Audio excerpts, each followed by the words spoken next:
Mesdames, Messieurs, amis sportifs, pour ce numéro de Canal Sport, la DER du mois de février 2020, nous aurons à vous proposer un véritable cocktail d'informations sportives d'ici et d'ailleurs sur le continent, focus sur le siège basé à Abidjan, en Côte d'Ivoire, de la Confédération africaine de handball présidée par le béninois docteur Manzourou Aremou. Et ce document, tenez-vous tranquille, plein feu sur le siège de la CAB sera précédé par le bilan de la 24e édition du championnat d'Afrique de handball version senior masculin remporté par l'Égypte. C'était en terre tunisienne. Sur place, on évoquera en images et puis en commentaire la première journée du championnat national de football de première division. C'est bien la Vitalor Ligue 1 avec les succès d'Ayema Football Club, AS Tonnerre de Boycon, Dynamo de Parakou et puis celui sans appel des Buffles FC du Borgou. En invité, Jean-Eudes Agbemavo, vice-président de la Fédération béninoise de Scrabble, nous dira presque tout sur l'organisation à Nati Tengu. Bonsoir Nati City du champion national de la discipline. Canal Sport, l'actualité revue, revisitée, analysée et commentée. Les acteurs conviés à ce test vont se succéder pendant 52 minutes. Bonsoir à chacun et à tous et bienvenue à votre rendez-vous hebdomadaire des sports. Le tout premier, comme je vous le faisais constater, déjà installé, c'est bien Jean-Eudes Agbemavo. Jean-Eudes, bonsoir, bienvenue. Bonjour à toi. Un plaisir pour nous de vous avoir sur le plateau de Canal Sport pour le compte de cette année 2020. C'est d'ailleurs la première fois que vous nous rendez visite, c'est bien Ouais, ça, hein? ouais. Voilà, vous serez à Natitengu, mettons quoi, la semaine, en fin de semaine, En fin de c'est semaine. bien ça, Ouais, hein? ouais. Ce sera au menu, je dirais, le championnat Le championnat national. national de Scrabble. Ouais, qui est le point d'orgue des activités nationales. Et pourquoi avoir choisi Natitengu? Vous nous avez habitué Oui. à compétir sur place ici à Cotonou. Oui, au fait, nous avions voulu faire une fleur à un club qui s'est créé sous l'impulsion du président. Nous avons voulu que des clubs se créent pour que la pratique du Scrabble puisse se généraliser sur toute l'étendue du territoire. Donc il était important pour nous, après des années de championnat à Cotonou, de dépayser un peu ce championnat-là. Et également de montrer aux joueurs, tout en, tout en leur donnant de la compétition, qu'ils aillent voir ailleurs également comment ça se joue. Donc ce club-là, c'est NATO Club, Notre club. qui s'est créé il n'y a pas longtemps. Donc c'est la raison fondamentale pour laquelle nous sommes allés jusqu'à Nati Tengu. Mais je pense que c'est une bonne initiative que nous allons répéter les prochaines fois. Ce sera également d'autres villes. Porte-Nouveau, qui est juste à côté. Ce sera l'occasion pour nous de redynamiser des ligues qui ne fonctionnent pas et de voir comment est-ce qu'on peut réussir réellement à avoir un maillage national pour la pratique de la discipline sportive. Voilà, vous nous avez habitué à prendre part des compétitions hors donc des frontières nationales. Donc être à Natitengu ne sera pas, ma foi, je dirais, de la mer à boire pour vous. Ça m'amène tout de même à vous demander quelles sont les dispositions pratiques qui ont été prises pour pouvoir déplacer les compétiteurs depuis Cotonou pour ceux-là qui viennent de Parakou. Comment ça va se passer un peu, je dirais, le déplacement sur Natitengu? Tout a été déjà prévu. Les départs sont prévus pour le 26. Les délégations seront accueillies du 26-27. Le championnat va démarrer effectivement le 28. Les joueurs vont voyager par bus. Nous avons sollicité les compagnies de la place pour faire des expéditions express. Nous ne sommes pas si nombreux que ça. 33 personnes se sont qualifiées officiellement à l'issue des différentes épreuves qui ont été jouées au cours de la saison. C'est-à-dire, pour se qualifier, il faut avoir joué au moins 4 simultanés nationaux et panafricains et une coupe et avoir joué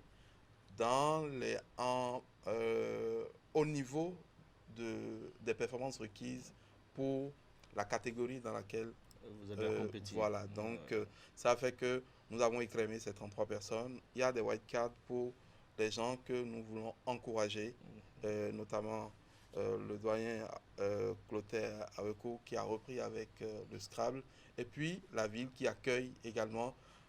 Nous leur avons offert la possibilité d'aligner autant d'openistes que possible pour qu'ils puissent vivre l'ambiance d'un grand championnat, puisque le championnat du Bénin est retransmis partout, aussi bien en Afrique qu'en France et ailleurs, où les résultats de nos grands champions sont suivis et scrutés. Quand on parle de retransmis, ça veut dire que vous utilisez quoi? Les canaux, réseaux sociaux, c'est ça?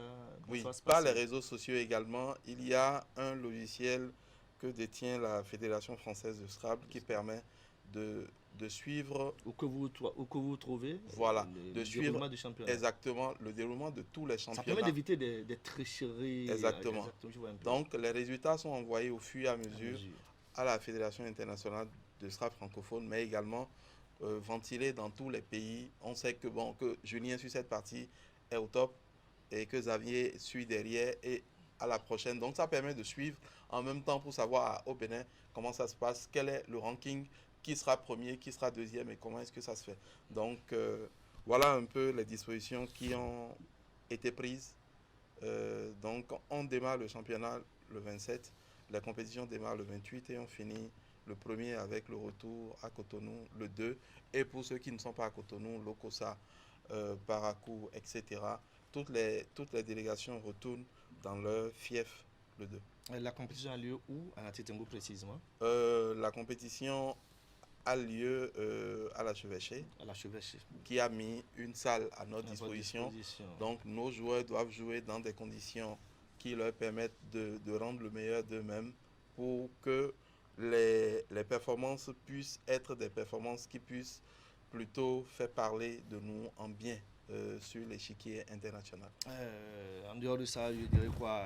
Trophée mise en jeu et puis la suite de ce championnat qualificatif Oui. pour. Le championnat est qualificatif pour les champasses que nous organisons nous-mêmes. C'est vrai que c'est nous qui organisons le champasse, mais le championnat est l'une des épreuves qualificatives de ces champasses-là. Donc ça nous permettra à nouveau d'écrémer et de retenir la shortlist des personnes qui seront retenues pour disputer ces champasses. Je dois dire qu'il y a l'équipe nationale qui a été constituée des 11 meilleurs scrabbleurs qui s'entraînent depuis 2 mois pour pouvoir préparer techniquement ce champasse-là. Et c'était une occasion également de faire de l'entraînement continu afin que ces championnats puissent montrer que les champasses vont pouvoir être d'une bonne facture. En dehors de la Chevêchée, vous avez, je dirais, le soutien des autorités politico-administratives. Toutes les autorités ont été vues et ont apporté leur pierre, leur contribution à l'organisation de ce championnat. Donc c'est l'occasion pour moi de remercier les autorités administratives et politiques également, puisque le club Nanto a été assis à Nati Tengu.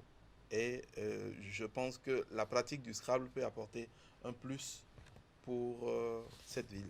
Et de toutes les façons, elles sont jeunes, les autorités politico-administratives de la ville de Nati Tengu, passé le maire Eric Pontikamou doit pouvoir, je dirais, appuyer de fond en comble cette initiative d'organisation à Nati Tengu du championnat national de Scrabble. C'est un même mot à l'endroit, je dirais, des compétiteurs. En même temps, un mot à l'endroit des populations de Nati Tengu qui vous attendent. C'est une ville hospitalière, c'est accueilli. Je vois que vous savez de quoi vous parlez. C'est une ville que j'ai toujours voulu visiter. Ce sera une occasion pour moi d'aller à Nati Tengu. Vous avez prévu une journée détente? Il y a une journée détente dans tous nos championnats. Ça vous permettra de découvrir les sites touristiques. Pour faire du tourisme, mais également pour faire également de la sociabilisation à travers un match de football qui va réunir la plupart surtout qu'il y a un terrain synthétique des compétiteurs. Voilà. Vous voyez que nous avons pensé à tout. Vous avez tout prévu. Voilà, donc je dirais aux joueurs pendant ces périodes-là de dormir assez tôt et de se reposer parce que frais, on donne mieux quand on est en lice. Donc de dormir assez tôt et d'aborder cette compétition avec un esprit fair play. Tous les sports cérébraux se caractérisent par un fair play qui est de mise. On ne triche pas avec l'intelligence. Exactement. Voilà. Voilà. Merci Jean-Eudes d'être passé dans ce studio. C'est un plaisir pour nous de vous avoir eu. On va être à vos côtés à l'occasion de ce championnat puisque nous avons sur place à Nati Tengu un bureau régional à Takora-Donga de 43 Bénin. Elle nous proposera, je dirais, il nous proposera ce bureau les images, grandeur nature de la compétition. Tenez-vous tranquille, c'est notre manière aussi d'accompagner ce qui se fait de bon au niveau de cette discipline. Vous partirez dans un instant, mais permettez en même temps qu'on aborde j'aborde un autre sujet d'actualité sur votre émission Canal Sport, ça me permet de faire constater que dans un instant, nous recevrons l'entraîneur adjoint, que dis-je, le sélectionneur adjoint de la sélection U23, puisque, eh bien, le mercredi prochain, les écureuils catégorie donc U23 joueront le Tchad. Ce sera du côté du stade Charles de Gaulle de Porto-Novo. La sélection a repris les entraînements. C'était bien cet après-midi.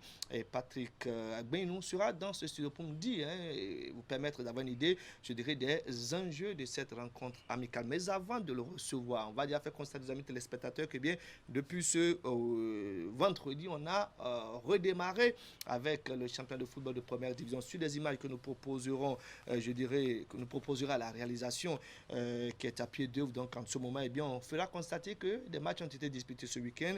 Et puis le match qu'on a envie de présenter aux amis téléspectateurs, c'est bien sûr des images qui nous viennent directement donc de Parakou, c'est bien la confrontation entre les Buffles du Bagou et puis Beke de Bembeleke. Dans un instant, j'aurai le point plus complet. Ça me permettra donc de proposer les autres rencontres qui ont été disputées aux amis téléspectateurs. Et comme tant donc pour la première journée de la phase retour de la Vitalor en Ligue 1, puisque de ces différents clubs, on retrouve, je dirais, ceux-là qui animent en ce moment les différentes sélections nationales, notamment les U23, pour laquelle nous avons déjà dans ce studio déjà installé le sélectionneur adjoint. C'est bien ça, Patrick. Bonsoir, bienvenue. Bonsoir, monsieur. Un plaisir pour nous de vous avoir dans ce studio. Patrick, qu'on ne présente plus, qui a fait, je dirais, un travail formidable. C'était à Parakou à l'occasion de la saison sportive dernière. Il était à la tête de Real Sport qui aujourd'hui officie en première division, et dans la foulée, vous êtes aujourd'hui sous le banc de l'encadrement technique. Avec vous, Bruno Goudoua Adoula, et on nous apprend que le mercredi prochain, Patrick, vous disputez une rencontre amicale internationale. Vous jouez contre le Tchad. Ce n'est pas vous qui avez choisi le Tchad, c'est le Tchad qui vous a choisi. Comment est-ce que ça s'est passé? Oui, merci beaucoup, M. Hakimé. Merci à Canal, au groupe Canal 3 pour l'opportunité qu'ils m'ont donnée d'être sur ce plateau, représenter mon coach principal, Adoula. Oui. Et tout se passe très bien, se passe très bien avec le groupe que nous avons. Et comme c'est le Tchad qui nous a appelés, oui, on a commencé depuis hier la préparation. Depuis hier la préparation. Vous avez convoqué les joueurs avec lesquels vous étiez, je crois, la dernière fois du côté de Lomé, c'est ça, hein? Oui, du côté de Lomé, c'est ça, mais c'était pas aujourd'hui, c'est pas les mêmes joueurs. Vous avez changé un peu. On a changé un peu. On peut avoir une idée de ceux-là qui sont avec vous, ceux qui ne sont plus là et qui avaient été avec vous à l'occasion du déplacement de Lomé. Vous êtes peut-être renforcé parce qu'apparemment, vous êtes beaucoup plus dans une dynamique de sélection olympique, c'est bien ça, hein? Si, voilà. Et il est vrai, avec l'effectif que nous avons amené au Awaga, je pense que c'est cet effectif-là que nous avons pigé des joueurs dedans, plus ceux-là qui étaient avec nous, les meilleurs qui étaient avec nous à Lomé. C'est avec ça qu'on a fait la jonction pour avoir un effectif au moins de 25 et de 26. Et demain, maintenant, on va faire sortir la liste de 23, dont 3 joueurs, dont 3 gardiens de but. Et vous avez, je le faisais constater tout à l'heure, quelques, je dirais, des joueurs expérimentés. Au nombre de 2 ou 3. Nabil Yarou doit avoir rejoint le groupe, c'est ça? Oui, Nabil Yarou. Il n'est pas le seul, hein? Il y a Nabil Yarou. Eric Aplogan. De Isae. Voilà. Nabil Yarou des Buffles du Bordeaux. Voilà. Et donc, ce sont ceux-là que vous avez appelés pour renforcer l'ossature des U23. Avec leur expérience. Tout à fait. Voilà. Ça va apporter un plus à la sélection. Vous jouez le mercredi, c'est ça, hein? On joue le mercredi. Au stade Charles de Gaulle de Porto-Novo. Vous entraînez, vous avez commencé par travailler depuis hier, vous vous êtes entraîné encore cet après-midi. C'est quoi le programme? Demain, vous travaillez comment? Et demain, d'abord hier, on a travaillé, le travail qui a été fait hier était un peu basé un peu sur la conservation de balles. Et aujourd'hui, on a travaillé un peu par rapport pour mettre en place comment ça va se passer hier. Ça va se passer mercredi. Je vais taire. C'est votre stratégie. Bon, voilà, on ne va pas vous demander de vous dévoiler la stratégie. Mais quand on a joué à Lomé, quand on avait été aussi à Lomé contre, je crois, Gaza, c'est bien ça, hein? Quand vous avez été aussi au Burkina Faso, et quand on fait le point, ça fait, ma foi, je crois que c'est une rencontre amicale déjà disputée par la sélection des U23, 2 victoires, deux défaites, et puis un match nul. En gros, est-ce que vous pensez que ça progresse au niveau des U23? Je pense que ça progresse parce que l'important pour le match amicaux, ce n'est pas aussi la victoire, c'est aussi faire progresser tous les joueurs. On ne sait jamais. Par rapport à l'UFOAB, on ne sait quand on va nous appeler. Il y a longtemps qu'on parle du FOAB, voilà. Ça fait pratiquement depuis l'année dernière on parle du FOAB, c'est jamais arrivé. Ça viendra quand finalement. De toute façon, c'est pas vous qui avez le calendrier. Non, mais il faut que nous nous armons pour qu'on ne soit pas surpris. Puisque la Fédération béninoise de football, avec les exigences de la CAF, qui mettent en place toutes les catégories d'âge maintenant, donc on ne veut pas être des moindres, quoi. Voilà. Et donc vous vous entraînez ce mardi. Le mercredi, on sera donc avec vous du côté du stade Charles de Gaulle de Porte-Nouveau donc pour cette rencontre amicale internationale entre le Bénin et puis la sélection tchadienne, c'est bien ça, hein? Oui. Un mot à l'endroit, je dirais, du public, hein, qui doit pouvoir faire déplacement pour suivre cette rencontre le mercredi prochain. Je demanderai au public de se déplacer massivement. Vous en avez besoin? On en a besoin pour venir soutenir les écureuils U23. Et je pense qu'on ne va pas les décevoir. J'espère que les conditions sont optimales pour la sélection U23. Ça se passe correctement. Pour le moment, on ne se plaint pas. Vous ne vous plaignez pas? Ça va pour le meilleur des mondes. Oui. Et pas de grincement particulier, c'est ça? Hein? Non. Voilà. Patrick, oui. Un plaisir pour nous. Merci, tout le plaisir dans ce pour studio. moi. Oui. On va vous suivre de très près. Peut-être qu'on sera avec vous demain. De toutes les façons, déjà, dans Sport Matin de ce mardi, on aura proposé aux amis téléspectateurs les images qui nous sont revenues du stade Charles de Gaulle de Porte-Nouveau pour le compte de la séance d'entraînement de ce lundi. Et on aura entendre quelques joueurs qui ont été rencontrés dans la foulée, même le sélectionneur Bruno Goudjoa-Doula en attendant le mercredi pour la rencontre qui va se disputer. Je crois que c'est à partir de quelle heure? 16h, c'est 16h, du côté du Charles de Gaulle de Porte-Nouveau. Entrée libre gratuite, c'est ça? Vous ne savez pas. Ça, ce n'est pas de votre ressort. De toutes les façons, c'est pour le mercredi prochain. Oui. Merci d'être passé dans ce studio. On proposait aux amis téléspectateurs des images du match entre les Buffles et puis Béké de Bimbereke. Ça compte pour la Vitalor Ligue 1. Voici le commentaire qui nous vient directement et en images. J'allais dire sur des images qui nous viennent donc de Parakou. C'est une réalisation de Kamil Ousmane Nanda. Je rappelle que les Buffles ont battu Béké par le score de 3-1. Je veux Buffles gagne ce match contre Béké. C'était mon objectif, quoi. Parce que si on gagne, on va pour la deuxième place, donc c'était ça dans ma tête. Objectif atteint donc pour Komla Agbodo et sa nouvelle équipe des Buffles FC du Borgou. Portés en triomphe par tout un stade, les Verts et Blancs ont assommé Béké FC de Bimbereke. Le score est sans appel, 3-1. Sur cette passe lumineuse de Komla Agbodo, son compère d'attaque Djalilou Bawa lance le festival offensif des Buffles. Dans ce derby à sens unique, Béké FC de Bimbereke sera une deuxième fois surpris après ce rush de Charles Tiesso, conclu par le capitaine Amadou Zakari.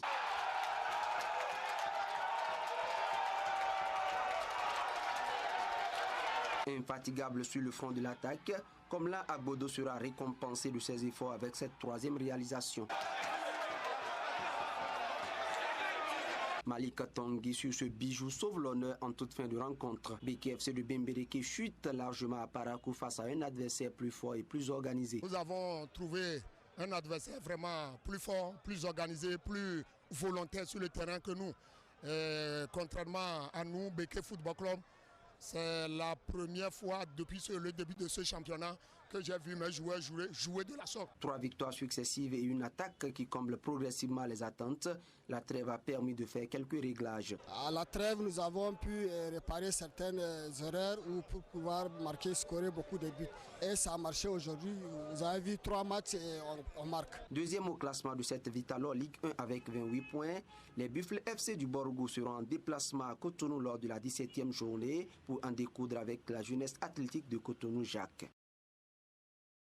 Voilà, et cette rencontre, c'était bien ce samedi du côté du stade municipal de Parakou, remporté donc par les Buffles FC du Borgou, à l'arrivée 3-1 à Boumekalavi. Voilà, j'y arrive pas à Cotonou. À Boumekalavi, il y a eu ce face-à-face entre Aspak et puis AS Tonnerre de Boycon. C'était bien le samedi également, et cette rencontre a été soldée par le score d'un but à 0, un hold-up réussi par le club du peuple qui nous vient directement de Boycon. Voici le résumé proposé par Ali Moumouni. Ils s'y connaissent bien dans les actes tonitruants, comme le bruit de tonnerre qui a résonné samedi dernier sur la synthétique du campus d'Abomey-Calavi. Comme à leur habitude de titiller les gros morceaux du championnat, les hommes de Stanislas Akeli font parler d'eux à la reprise de la Vitalor Ligue 1. Face aux portuaires de la SPAC, pour le compte de la 16e journée, ils ont tout simplement été insoutenables. Une première mi-temps presque parfaite et une seconde parsemée de petites erreurs par endroits. Mais cela n'a pas freiné le club de Boycon dans son élan. Ils obtiennent un pénalty à la 58e minute qui sera transformé par Afissou.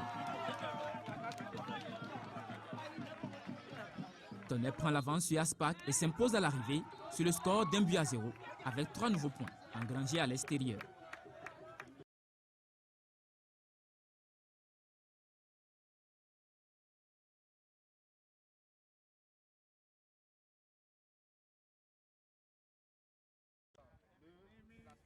Ils s'y connaissent bien dans les actes tonitruants, comme le bruit de tonnerre qui a résonné samedi dernier sur la synthétique du campus d'Abomey-Calavi.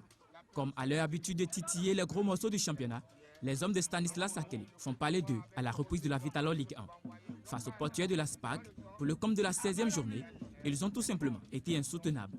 Une première mi-temps presque parfaite et une seconde parsemée de petites erreurs par endroits. Mais cela n'a pas freiné le club de Boycon dans son élan.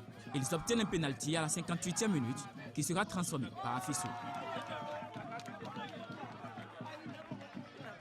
Tonnerre prend l'avance sur Aspac et s'impose à l'arrivée sur le score d'1-0 avec 3 nouveaux points engrangés à l'extérieur.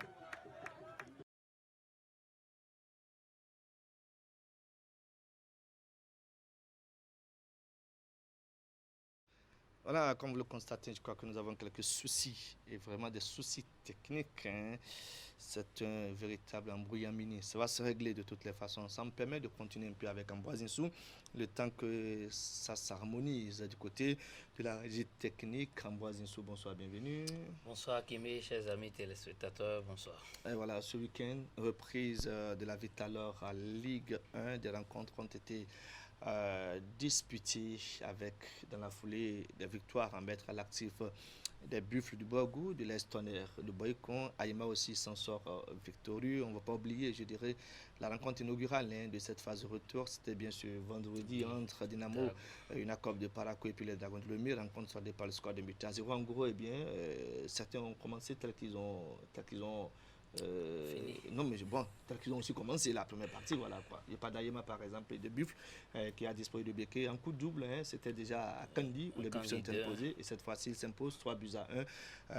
Aïma, AS Tonnerre qui bat donc Aspac par le score de but à 0. Oui, c'est d'abord AS Tonnerre qui a pris sa revanche puisque lors de la première journée, AS Tonnerre a été laminé, corrigé, puni à domicile.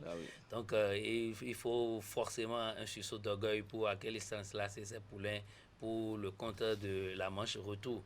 Et ils l'ont su faire parce que c'est l'ASPAC qui s'est créé les meilleures occasions dans cette rencontre. Mais au finish, c'est l'AS Tonnerre qui a pris le dessus grâce à ce penalty. À la 44e minute, c'est-à-dire avant la mi-temps, ça veut dire que le timing était très bien pour eux. On finit une première partie avec un but d'avance. Ils sont revenus avec beaucoup d'ambition et ils ont sauvé le but jusqu'à la fin.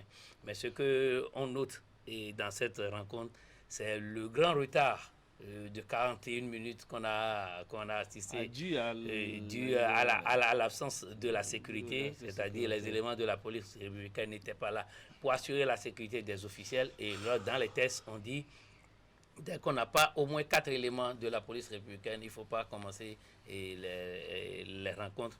Donc nous déplorons ce retard, puisque ce n'est pas un léger, c'est un gros retard, 41 minutes.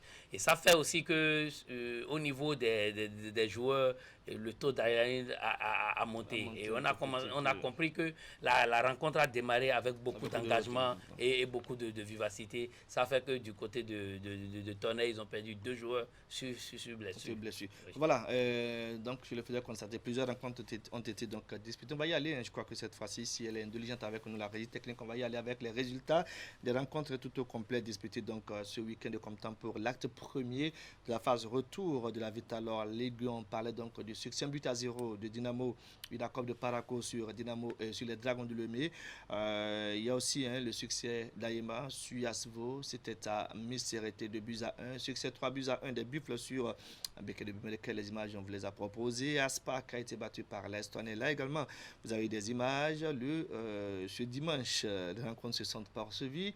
Esaü et puis Énergie sont séparés dos à dos, 0 but partout, score identique entre la GSP et puis la JAC, la Jeunesse Athlétique de Cotonou. Les Panthères sont rentrés à Djougou avec le point de nul puisque les Panthères jouaient.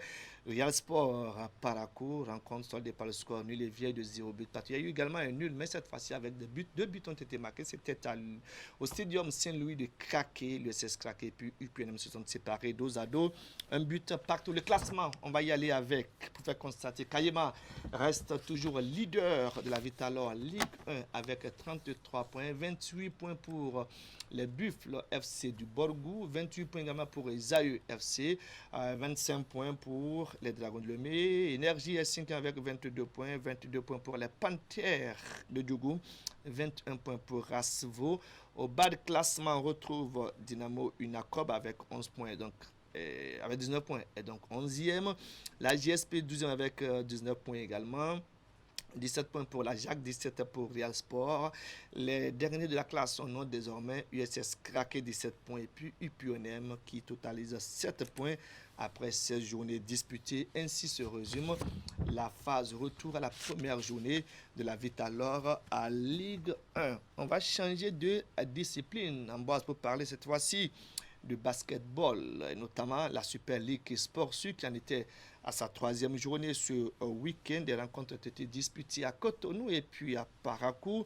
Il y a un seul match à Cotonou, c'était au Hall des Arts entre Espoir BBC et puis Aspac. En bas, la rencontre s'est soldée par une large victoire de l'Aspac sur Espoir BBC, 43-90. Ça prouve véritablement que le challenge est déséquilibré. Véritablement, il n'y a pas d'adversaire pour les grands sont en train de marcher sur l'eau. Il n'y a pas d'adversaire pour l'Aspac. Il n'y aura pas d'adversaire pour Renaissance si ce ne serait pas l'Aspac. Donc les coutumiers du fer sont en train de survoler la compétition.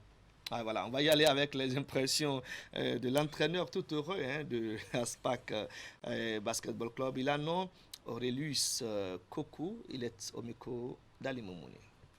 Au départ, c'est une équipe qu'on connaît. Et on savait qu'on allait gagner, mais difficilement.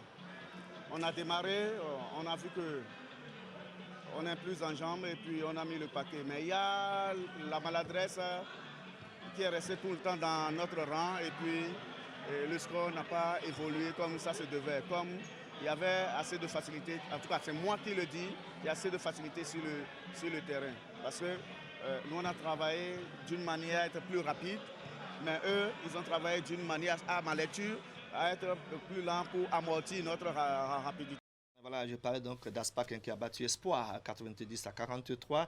Aspal également s'est fait malmener par Renaissance Basketball Club 80-30. Et puis au niveau des dames, on retiendra ce score étriqué, où j'avais 17 victoires étriquées de Aspal sur Renaissance Basketball Club 57-56. Ça a été absolument disputé. Exactement. Visiblement, au moins à ce niveau des dames, ça s'équilibre un peu. Le fossé est bien grand au niveau des messieurs. Oui, le fossé est grand au niveau des messieurs. On l'a dit ici que c'est Aspac et Renaissance qui vont dominer la compétition. Et ils sont en train de nous le prouver. Les deux clubs, c'est les deux clubs qui suivent le championnat depuis. Donc, bon, ils sont en train, c'est les gros bras.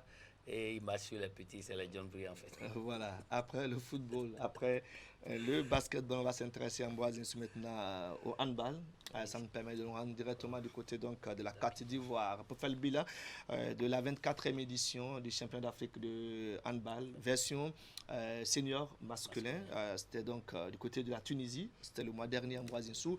À l'arrivée, on retiendra que c'est l'Égypte qui a enlevé le Graal devant les milliers de supporters tunisiens. Ça fait mal, hein? Franchement, quoi. Et là, ça n'a pas été... C'était chaud. Ah oui. Même de loin, on a suivi ce duel-là et ça a été chaud. Et ça a été également un grand succès pour la Confédération africaine de handball. C'est pour dire que sous nos cieux, nous pouvons quand même faire des merveilles. Voilà, on va y aller, si vous le permettez, en base avec, je dirais, un petit bilan qu'on va faire donc, de l'organisation de cette 24e édition du championnat d'Afrique des Nations de handball, version senior masculine, disputée donc du côté de la Tunisie, remportée par l'Égypte. Vous entendrez plusieurs acteurs qui sont intervenus tout au long donc, de l'organisation de cette compétition. On va y aller rapidement, on revient en Boise-Sou et puis on va faire un focus sur le siège de la Confédération africaine de handball basée à Abidjan, c'est en Côte d'Ivoire.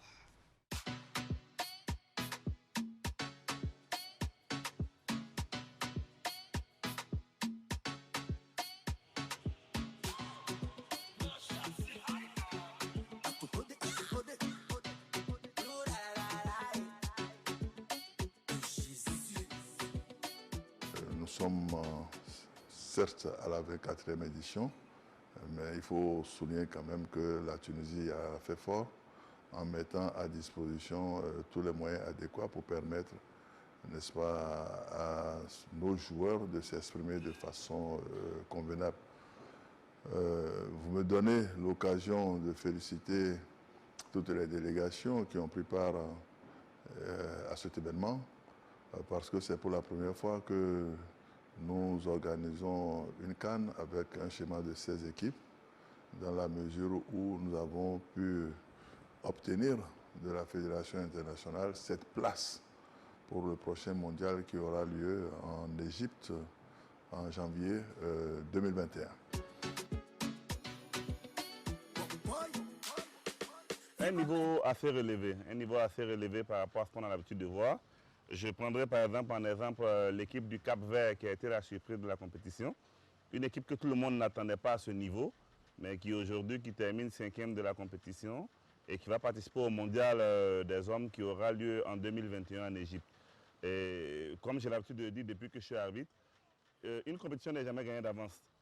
On voit l'équipe de l'Égypte qui bat l'équipe de la Tunisie en Tunisie en finale. C'est le revers de la médaille, puisqu'en 2010, la Tunisie avait ravi le trophée à l'Égypte, en Égypte, en 2010 à l'édition de la CAN. Et là, j'étais arbitre à ce moment. Sur cette compétition, j'étais délégué technique, j'étais à la table pendant la finale.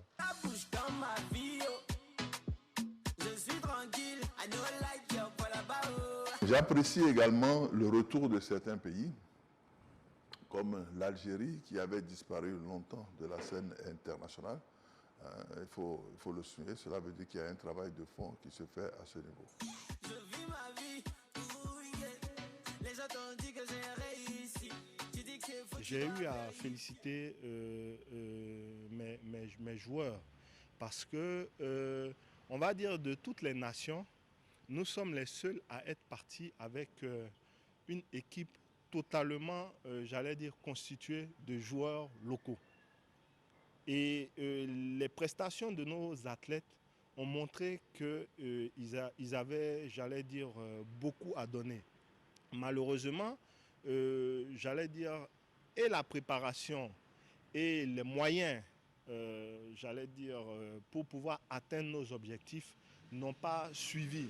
Mais je reste fier de mes athlètes. Et comme je dis, pour celui qui n'échoue pas, il ne pourra pas être en train de, j'allais dire, de pouvoir apprécier à sa juste valeur la réussite. Donc c'est vrai qu'on revient 14e de cette campagne-là, mais comme je dis, je reste fier de mes athlètes et je sais que cela augure de jours meilleurs. Mon Dieu est plus fort que ta sorcellerie, si tu peux ça aussi va vérifier, pas jouer. On est satisfait du comportement des arbitres. De par le passé, on faisait venir 2-3 binômes étrangers. Aujourd'hui, de nos jours, c'est un seul binôme qui arrive, mais les arbitres au niveau africain arrivent à tenir la dragée haute à ces arbitres-là. Le seul handicap qu'on a aujourd'hui, le seul problème que moi je pourrais relever, c'est qu'on commence à ne plus avoir d'arbitres en Afrique noire. En Afrique noire, sur cette compétition, on n'avait que 2 paires noires, une paire du Sénégal et une paire du Togo. Toutes les autres paires venaient du Maghreb. C'est comme pour les joueurs, le Maghreb est un peu au-dessus au niveau arbitral, mais il faut qu'en Afrique noire, on se mette au travail pour avoir beaucoup plus de binômes au niveau de l'Afrique noire. Ne m'emmène pas de problème dans ma vie, ce que je vis, tu n'as pas idée. Il faut tout simplement regretter, malheureusement, ces 2 dernières minutes de l'événement. Il s'agit de la finale qui enregistrera la 58e minute. Je dirais un débordement au niveau du public avec des projectiles qui ont gâché un peu la fête. Certainement que c'est des choses qui arrivent, mais je crois que chacun de nous doit tirer le son. Si ça va pas pour toi, mon frère, faut prier. Voilà, Ambroise Insou, un bilan qui a été fait par les acteurs. Vous avez entendu le président de la Confédération africaine de handball, un délégué technique au niveau de la Confédération. Vous avez aussi entendu le président de la Fédération ivoirienne de handball, puisque la Côte d'Ivoire était présente donc à cette 24e édition et a terminé 14e sur 16 nations. Ce n'est pas un bon rang, mais pour le président, eh bien, il fallait y être au regard, je dirais, des difficultés actuelles. La Côte d'Ivoire qui se bat pour revenir sur la scène continentale. En gros, l'événement, en dehors de ces 2 dernières minutes qui ont été de trop finalement dans cette compétition, eh bien, ça aurait été une organisation parfaite et bien réussie par la Tunisie. Ah oui, moi je dis que c'est une organisation parfaite, c'est une organisation réussie. Et c'est une œuvre humaine, ça ne peut pas être parfaite. Et à des moments donnés, on ne peut plus contenir la foule. Exactement. Quand il s'agit vraiment de gérer la foule, par moment, et il peut y avoir ces débordements-là, ça arrive. On gère ça en football. Et encore mieux, c'est dans une salle. Donc ça peut déborder à tout moment parce qu'on est déjà à 2 minutes de la fin. Donc on était à 1000 lieues de s'imaginer un pareil scénario. Mais il faut aussi comprendre que c'est l'œuvre des supporters. Et les supporters, à un moment donné, comme on le dit, le fair play disparaît parce que l'enjeu prend sur la passion. Donc ça fait que la passion aussi même déborde et à un moment donné, on peut arriver. Ce qui a lieu de retenir par rapport à cette compétition, c'est de voir la maestria avec laquelle l'Afrique est en train de montrer à la face du monde que c'est dans les salles européennes que nous avons, ou bien américaines, que nous avons souvent de ces genres de spectacles. Si aujourd'hui l'Afrique peut organiser une compétition de cette envergure, je pense qu'on ne peut pas demander... Et ça, ce n'est que la Coupe d'Afrique, puisque ce n'est que la Coupe d'Afrique. Le mondial est prévu pour se disputer en Égypte. En 2021. En 2021. Donc, c'est pour dire que, d'abord, il faut féliciter les organisateurs, c'est-à-dire le comité d'organisation, avec et comme chapeau la Confédération africaine, le président aussi de la Confédération africaine de handball, qui est, bon, nous aujourd'hui, avec beaucoup de fierté, on peut s'enorgueillir parce que c'est... Oui, on se l'approprie, puisque c'est un Béninois qui le fait. Donc, il fait partie aussi de ces gens de Béninois. Là, je fais un clin d'œil en passant par votre canal là, par cette occasion pour dire, pour faire un coucou au président de la Confédération des Sport Ball, Idriss Ibrahima. Donc, c'est pour dire que chez nous, nous avons quand même de la valeur. Nous avons des gens qui puissent montrer réellement que oui, et ça se fait, et c'est du béninois. Et ce qui est intéressant dans cette compétition, c'est qu'il y a des révélations. Vous avez entendu, je dirais, le délégué technique mettre un accent particulier, notamment même le président sur le Cap-Vert, qui composte son biais qualificatif pour le mondial de cette discipline. Il y a eu des retours, l'Algérie qui revient sur la scène continentale, et puis la Côte d'Ivoire aussi qui se bat tant bien que mal. On attend aussi le Bénin, parce que c'est un Béninois qui est là-bas, et il faut que le Bénin en profite. L'analogie est peut-être facile, mais il faut travailler pour arriver à ce niveau. Oui, parce que c'est à ce niveau-là, on ne comprend pas toujours, mais c'est très difficile.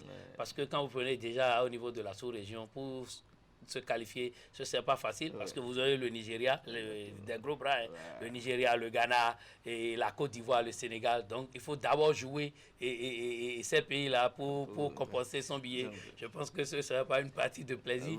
Mais on doit quand même poursuivre le travail pour que demain, nous puissions quand même avoir le Bénin aussi à ce niveau-là. Que nous, en tant que reporters, ça nous ferait beaucoup plaisir parce qu'on va vivre non seulement en tant que compatriote, mais aussi en tant qu'Africain à une messe continentale, surtout quand il s'agit du handball. C'est donc du côté de la Tunisie, la 24e édition du championnat d'Afrique de handball version senior masculin. On rappelait au passage que le siège de la Confédération africaine de handball, c'est bien à Abidjan, Côte d'Ivoire. On vous propose cette fois-ci un focus sur ce sujet qu'on vous amène à découvrir. On reviendra juste après pour la suite des infos pêle-mêle de votre rendez-vous sportif de ce lundi. Je voudrais d'abord vous remercier pour l'honneur que vous nous faites en nous rendant visite dans les locaux de la maison du handball africain. Nous sommes justement à Cocody, un quartier huppé d'Abidjan où se dresse majestueusement le siège de la Confédération africaine de handball.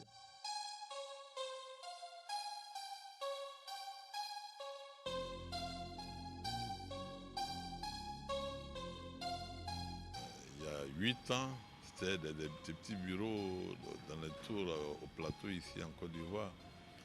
Maintenant, on a un bâtiment qui s'impose, un bâtiment imposant, qui est même plus grand que le siège mondial. C'est quand même, il faut le faire.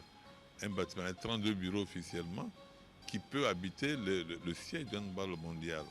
Depuis 2014 et l'occupation de ces locaux qui dégagent assurance et sérénité, le docteur Aremou Manzourou, président de l'instance fêtière du handball africain, et l'ensemble de ses collaborateurs rallient pour activité, sens de l'anticipation, dévouement et prise d'initiative en corrélation avec la vision et l'ambition de celui-là même qui a fait ses armes au sein de l'institution. C'est vrai que je suis un sac au dos au niveau de la Confédération africaine de handball. J'ai commencé tout doucement et j'ai accédé à chaque palier. J'ai pris le temps d'accéder à chaque palier, d'en tirer beaucoup d'expérience. Si ça ne tenait qu'à moi seul, toutes les confédérations allaient avoir leur siège en Côte d'Ivoire. Parce que quand vous avez un siège chez vous, il faut en profiter. C'est une aubaine, c'est une occasion, c'est une opportunité pour vous d'entretenir des relations, de développer votre discipline à travers la présence de ce siège-là. Au-delà de la position géographique de la CAB, dont se réjouit le secrétaire général du Conseil national des sports en Côte d'Ivoire, le président Aremou Manzourou a su s'entourer des cadres qui partagent la dynamique impulsée à l'institution. Je voudrais dire que c'est un rôle d'assistance que nous apportons aux fédérations afin de leur permettre d'être au diapason des fédérations phares au niveau international. C'est un des objectifs du comité exécutif, notamment du président de la Confédération africaine du handball, mettre les fédérations nationales à niveau. Nous venons de finir donc Tunisie. Nous sommes en train de nous préparer déjà pour l'Algérie. Algérie pour le championnat d'Afrique des clubs vainqueurs de coupe va se dérouler en avril. Après l'Algérie, on aura aussi les jeunes au Maroc, les garçons cadets juniors au Maroc. Après, nous serons comment on appelle ça, au Cameroun pour la catégorie senior dames. Là aussi, c'est une compétition phare au niveau des dames. Les dames doivent aller au championnat du monde aussi. Donc, on met l'accent, et donc depuis 2 ans, qualificatif au championnat du monde. Ce savant dosage de cadre de conception et d'exécution procède de la bonne image que dégage la Confédération africaine de handball. Cette image, il faut la polir et le service communication et marketing a reçu mandat pour. Quoique, la tâche n'est pas une partie de plaisir. J'avoue que c'est un peu difficile parce que vous savez que le handball, ce n'est pas comme le football. Donc, il est un peu plus difficile que de trouver des partenaires au handball qu'au foot. Mais nous avons travaillé avec un partenaire, Enjoy TV, lors de la CAN Tunisie 2020. Et nous sommes en train de signer un nouveau contrat avec un équipementier. Donc, ce n'est pas encore finalisé, mais très bientôt, on aura un nouvel équipementier pour les années à venir. L'image de la Confédération tient de la qualité du produit handball et là-dessus, le président ébauche des éléments d'appréciation. Écoutez, moi je pense que s'il est vrai que le handball masculin en Afrique est dominé par les pays arabes et que la version féminine est dominée par les pays au sud du Sahara tels que l'Angola et consorts, une chose est de faire en sorte que ces équipes soient assez compétitives pour se rapprocher beaucoup plus de la référentielle. Et aujourd'hui, je pense très sincèrement qu'il y a beaucoup d'efforts qui sont engagés dans ce sens. Mais il faut reconnaître que nos joueurs, nos athlètes n'ont pas assez de compétition dans les jambes parce que nos compétitions nationales au niveau des fédérations nationales sont très faibles.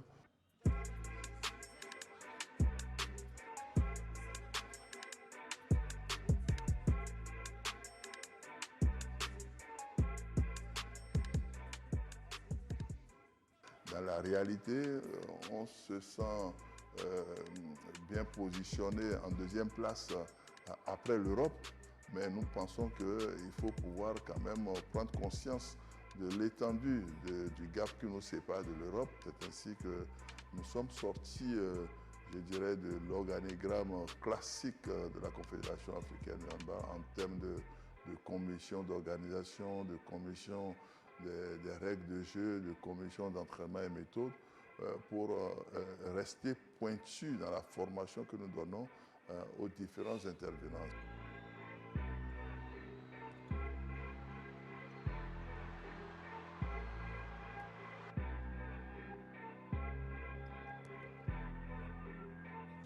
Aujourd'hui, je crois que ce qui se dit sur toutes les lèvres, c'est que nous avons essayé quand même de sortir du handball traditionnel pour que franchement on puisse accéder à ce que les gens attendent de nous. Ça paraît lent, mais de gros efforts, n'est-ce pas, sont faits, tant au niveau de la Confédération africaine de handball qu'au niveau des fédérations nationales. Ce qui manque pour l'instant, c'est qu'il y ait beaucoup plus d'équipes compétitives.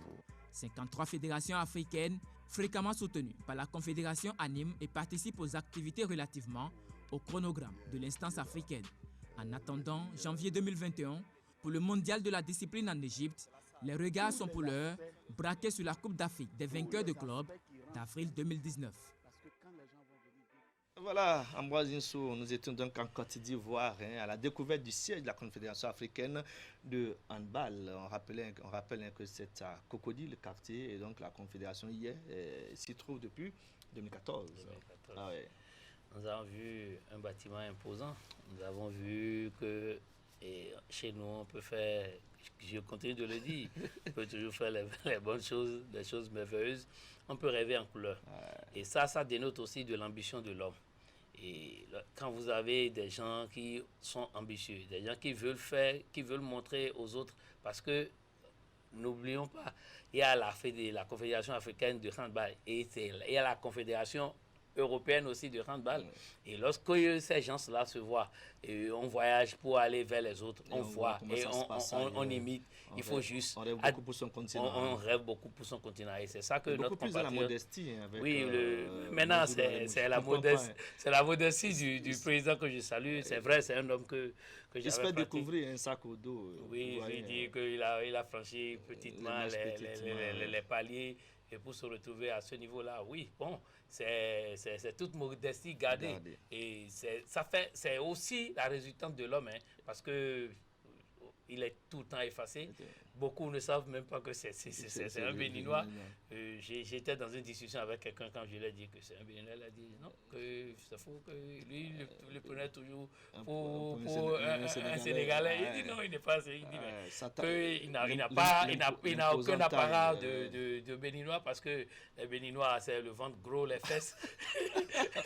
C'est quoi cette caricature? Et que lui, il est lancé, donc il n'est pas. Mon cher ami Ali Moumou n'est pas. Il n'en a pas par devant. Non, c'est juste pour caricaturer un peu et c'est pour dire que quand même on peut être fier de tout ce qui se fait au niveau de la Confédération et de handball.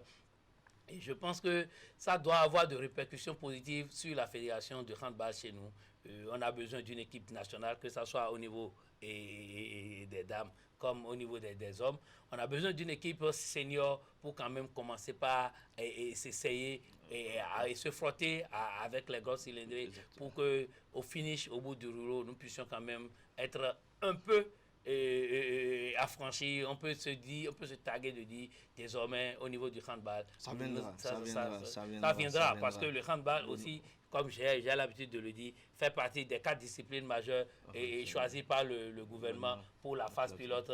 Je pense qu'aujourd'hui, les moyens hier, ils ont quand même une subvention subséquente. Et aussi... oui, ça nous suffit souvent. Ça ne suffit pas, on sait que ça ne suffit pas, mais déjà, un travail se fait à la base. Et je pense qu'au bout du rouleau, on peut avoir les équipes de catégorie d'âge. Surtout qu'on a déjà une qualité au niveau des acteurs de cette discipline. Non, les entraîneurs, un certain Messebio qui fait un travail par rapport, je pense que nous disposons quand même d'une ressource humaine de qualité. Et pour faire le travail, il faut y rallier organisation. Je pense que le reste serait juste un maillage et qu'il faut faire pour que au finish, nous puissions quand même sourire avec cette discipline. Voilà, Info pêle-mêle. Après environ 10 mois de compétition, la jeunesse sportive de FIFA du JSF a célébré samedi dernier la fin donc de la saison sportive. L'événement, comme tous les ans, s'est déroulé à travers une coupe disputée en une journée suivie d'une grande fête. Les manifestations de cette année coïncident avec les 10 ans d'existence du Creuset. Je vous propose ici le film de cette journée avec, je dirais, journalistes et acteurs en même temps. La jeunesse sportive de FIFA, c'est bien. Ali Moumouni, on va le suivre. Ce sera, on va faire le dernier élément qu'on propose à mes téléspectateurs. Sur le terrain désert de Fifadi, Inter affronte Chelsea pour la première demi-finale de la dernière journée de la saison de la JSF, Jeunesse Sportive de Fifadi.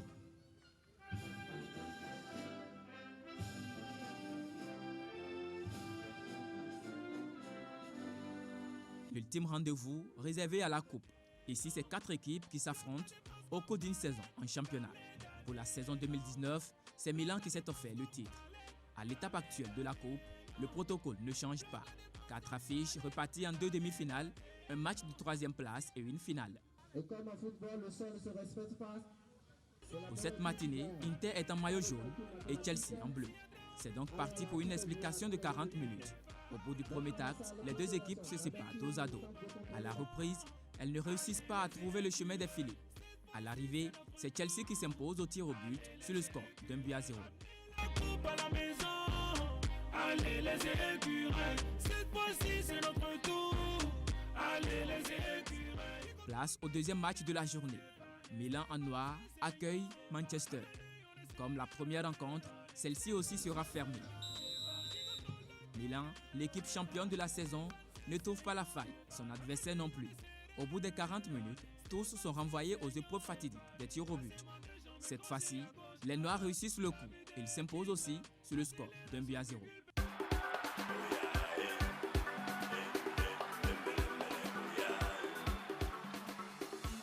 Après un match de classement sans issue entre Manchester et Inter, Milan retrouve Chelsea pour la grande finale de la jeunesse sportive de Fifadi. 15 minutes x 2 pour trouver le vainqueur de la Coupe JSF de la saison 2019.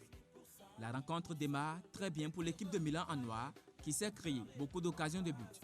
Mais difficile pour elle de franchir le bloc d'en face. Chelsea procède par contre, mais lui aussi n'arrive pas à trouver la faille. Le jeu reste à égalité jusqu'au tir au but. Premier tireur, joueur de Chelsea et il marque. S'ensuit le premier tireur milanais qui rate. Les 8 autres tireurs vont tous manquer, laissant ainsi l'avantage aux Bleus. Chelsea décroche pour la 2e fois d'affilée la Coupe JSF comme l'équipe de Milan avec le titre de championnat. Vraiment, c'est un honneur pour nous tous. Tout d'abord, on remercie le Dieu Tout-Puissant qui nous a gardés tout au long de cette saison. Franchement, bon, on ne peut que le remercier. Et franchement, je passe par ce canal pour dire merci à toute la famille GSF qui ne cesse de faire un bon travail. Et merci à eux aussi. Sans oublier l'équipe, mes partenaires, sans oublier le président, le vice-président et ses collaborateurs. Merci à eux. Nous voulons bien être champions et gagner la coupe. Mais malheureusement, nous avons perdu. Donc, c'est pas grave. Le meilleur a gagné. Donc, on fait avec. Ça n'a pas été facile durant la saison pour vous? Non, non, du tout pas. Ça n'a pas été facile. On a géré jusqu'à... Parce que c'est arrivé un moment où on n'était pas tous disponibles. Donc, parfois, on était à 5. Malgré ça, on gérait jusqu'à la fin. Donc, et on a pu gagner le championnat. Chelsea s'empare du trophée JSF et une enveloppe financière. Cette saison représente la 10e année de la jeunesse sportive de Fifadi, un creuset de jeunes passionnés de football, né en 2010 et qui aujourd'hui fait son petit bonhomme de chemin. Je peux vous assurer que c'est une joie. C'est une joie de la JSF, j'allais dire. Certes, ce matin, c'est Chelsea qui a remporté le trophée. Toutes nos félicitations à cette équipe. Mais pour nous, ce n'est pas Chelsea qui a remporté, c'est la JSF qui a remporté en fait. Parce que toute une saison où, si vous-même vous le savez très bien, nous jouons sous la pluie, sous le soleil. Nous n'avons pas connu des blessures graves par ici. Et tout s'est bien déroulé, donc pour nous c'est une joie, c'est une satisfaction. Ça se passe toujours ainsi. Ça fait 10 ans aujourd'hui que la JSF joue de la sorte. Au moins toute une saison, on finit toujours la saison par ce genre de tournoi que nous jouons pour marquer la fin de la saison. Et je passe par ce canal aussi pour dire un grand merci au président de la JSF qui s'investit beaucoup d'ailleurs. C'est un monsieur franchement, c'est un monsieur à cœur blanc, j'allais dire. Il fait beaucoup pour cette jeunesse de Fifadi. Pour l'apothéose de la saison et la commémoration des 10 années d'existence de la jeunesse sportive de Fifadi, les membres se sont retrouvés en fin de journée pour une manifestation conviviale. À l'occasion, les meilleurs joueurs et buteurs sont tous primés. La fête s'est déroulée dans une ambiance bon enfant et déjà, tous les regards sont tournés vers la saison prochaine, toujours à Fifadi.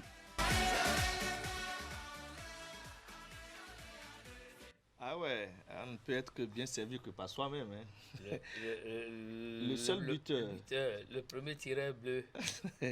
Non, c'est Ali Moumouni. C'est quand même très bien.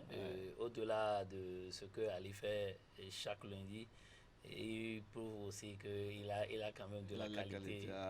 Marquer un but sur ce terrain de fortune, c'est pas donné à n'importe qui. Non, mais Ali était la star, il n'y avait plus rien là. Quoi. Non, comment il n'y avait plus rien? Il y a 8 autres qui ont tiré et qui n'ont pas pu marquer. C'était trop facile. Salut Ali, félicitations. Quand on se retrouve dans un marigot, on est le seul gros acteur. C'est ce que vous pensez? Oui.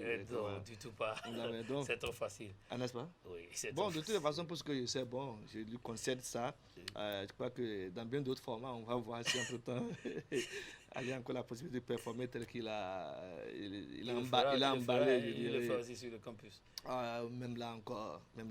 Il aborde un autre manteau là-bas. Hein. Oui, un manteau d'entraîneur. Ça vient. De toute façon, hein, c'était du bon boulot qui a été effectué donc à l'occasion, je dirais, de cette célébration des 10 ans d'existence de la jeunesse sportive de FIFADI. Bon vent à cette jeunesse sportive de FIFADI que nous avons encore, je crois, 10 autres années à mettre à l'actif de cette association. Ça part rien, ça fait 20. Merci.